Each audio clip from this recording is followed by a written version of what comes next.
Hello students. Today we are going to start with class 7 My English Reader DAV board. This book is basically used as an extra reading to hone and enhance the understanding and comprehending skills in students. In short, this book consists of unseen passages and poems with exercises based on the given lesson. Let us get acquainted with the contents of the book. The book is divided into 6 units, having its individual theme. The unit includes lessons and poem dealing with that theme or idea. The units covered in this 7th standard My English Reader are people at work, relationships, attitude, achievers, the future world, and unity in diversity. We shall first understand the theme of the unit and then proceed with the lessons and poem related to that theme individually. Let us begin with the first unit, People at Work. What do you understand by the title? It means different professions professed by different people. In simple words, it means the different jobs done by people. In our day to day life, we meet and interact with different people from different strata doing various jobs. Some of the people may not be doing the job for us on personal level, but their job helps us ease our burden. For example, the civil engineer who helps in constructing bridges, roads, dams, etc.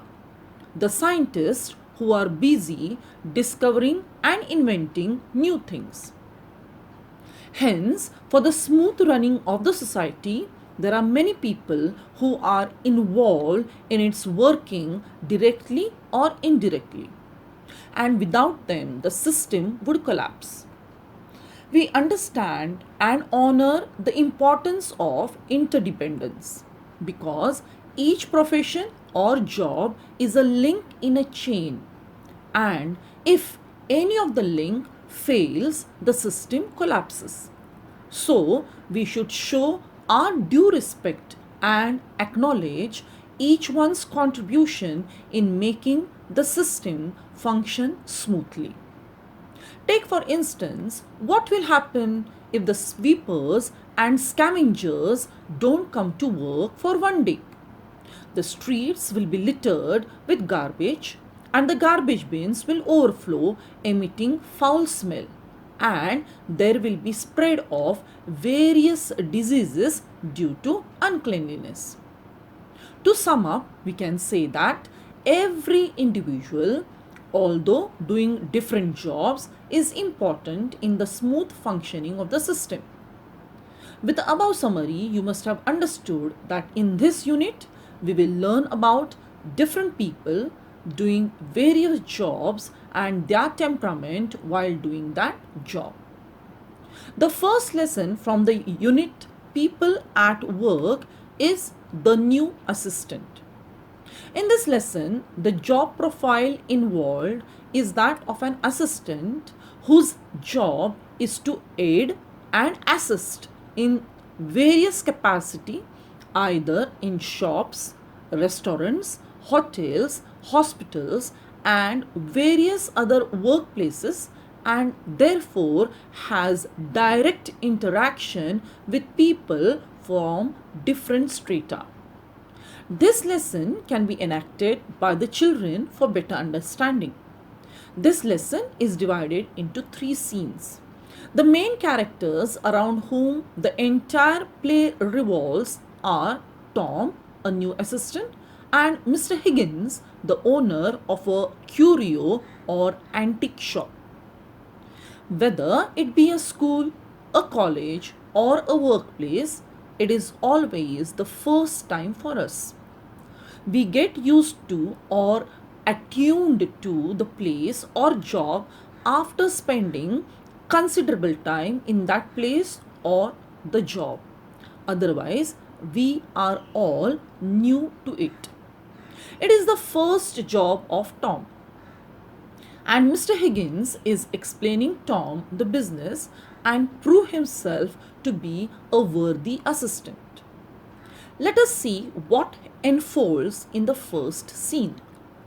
Mr. Higgins is explaining the secret of the trade, for he is in the business for the past 4 decades, and also acknowledges that after being so long and experienced, he still has made mistakes, but warns Tom not to make any mistake and tells him that his dealing with the customers fetches him good profit. He also tells Tom where he has marked the prices of the goods. They are either at the bottom, in the front, or behind the articles, which are written in such tiny hand that only the seller will understand the price. This shows the shrewdness of Mr. Higgins. As Mr. Higgins has to go out for some important work, he asks Tom to take care of the shop. But then they see a customer entering into the shop. So Mr. Higgins asks Tom to observe how he deals with the customer. After greetings are exchanged, the first customer expresses his work to look around the shop. When Mr. Higgins asks him if he is looking for anything particular, the first customer tells him he is looking out for some glass items to be gifted to his wife. Mr. Higgins displays a couple of items for the first customer to choose from. He likes the flowers and inquires about the price. Mr. Higgins convinces the customer of his wife's choice and further explains that it's an antique glass piece and doesn't have many like that. The customer asks for the price, which is £3, but isn't ready to give so much, hence bargains for the reduction. Mr. Higgins is ready to reduce the price by 25 cents by stating that he needs to make at least some profit. The first customer pays his £2 75 and leaves the shop. Mr. Higgins asks Tom if he understood the trick behind selling the goods. Tom is doubtful about the dealing and asks Mr. Higgins that he has made a profit of only 25 cents. Mr. Higgins then reveals the truth by stating that he bought the vase for only £1 50 and hence made a profit of £1 25, which was a good profit. This shows that Mr. Higgins lies about the price to earn profit. He asks Tom to take care of the shop and tells him that at any cost he has to make a profit. By saying so, leaves the shop. Tom promises to follow his footsteps. With this, the first scene concludes. In the second scene, Tom is looking around the shop and getting acquainted with the items displayed in the shop. When a young man and woman enter the shop as they wish to purchase a ring, Tom shows the rings that he has in the shop. The young woman likes one of the rings and asks for the price. Tom informs that the ring costs £12. The young man asks Tom to reduce the price, but Tom denies to do so, as he is just an assistant and has no authority to reduce the price. The young man purchases the ring for £12 and both of them leave the shop. Tom is happy as he hasn't made much profit but didn't even lose the money, as he got the amount that was mentioned on the price tag. After some time, a rich lady enters the shop and expresses her desire to purchase a picture. Tom points out to a picture near the window which she likes it and decides to purchase it and enquires about the price. Tom quotes the price as £30 but is ready to sell it for £28. The rich lady is ready to pay £27, which Tom accepts. He asks the rich lady to take a look around till he packs the picture. While the lady is looking around the shop, her eyes fall on a crooked blue vase and shows her intention to purchase it. So she asks Tom for the price. When Tom looks at the bottom of the vase for the price, he sees the price to be £110. The rich lady wants to pay £90 for the vase, but Tom denies to sell the vase at such a low price by incurring a loss of £30. The lady says that the vase may not even be worthy of £90 and counsels herself that she has saved £100. Tom carries the picture for the rich lady and bids her goodbye. Tom is going through the entire dealings with the customers and is happy that he hasn't incurred any loss and is happy about it, but is doubtful if it would please the owner. In the third scene, Mr. Higgins is back and asks Tom about the business.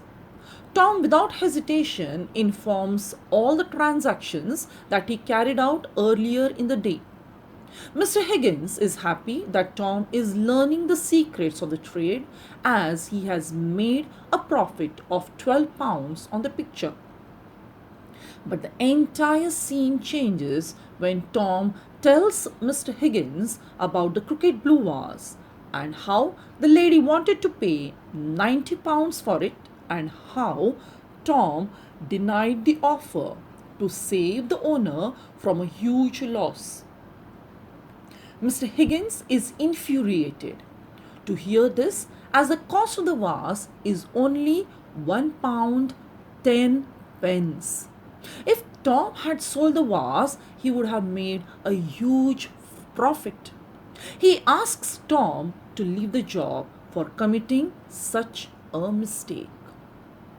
Before we come to any conclusion, let us understand the role of Tom and Mr. Higgins and what is expected of Tom as a new assistant and Mr. Higgins, who is a businessman.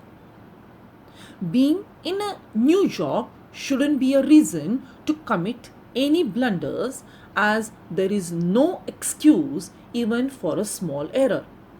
It was Tom's duty to be careful and cautious. Mr. Higgins, being a businessman, needs to possess all the qualities and skills to run his business, as his motto is to earn profit from it. On humanitarian grounds, Mr. Higgins should have given one more chance to Tom, as he had gained profit on the things that he sold. And the loss that Mr. Higgins is mentioning is an imaginary loss. With this, we conclude the first chapter. Be tuned for the next video, which is related to the poem Teacher's Prayer. Thank you.